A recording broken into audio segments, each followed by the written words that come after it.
Here's an example of an AI-generated audio description, extended audio description, focusing on handwriting recognition and a math problem on a virtual whiteboard. You're going to hear two voices. One is AI-generated, one is the instructor. An online whiteboard is open. Handwriting reads, find the integrating factor for t times y prime minus 2y equals 3e to the power of t. Can you find the integrating factor for this equation? A pink underline is drawn beneath the equation. What is the formula? Remember?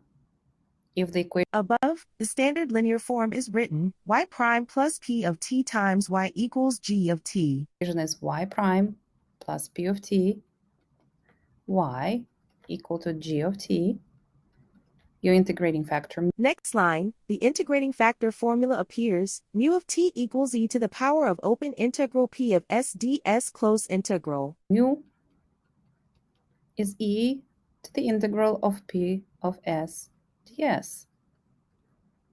So the first thing to do is find the p, and then find the mu. At the bottom, two prompts are added, p of t equals question mark, and mu of t equals question mark. A large red outline is drawn to group the formulas and prompts. This is your task.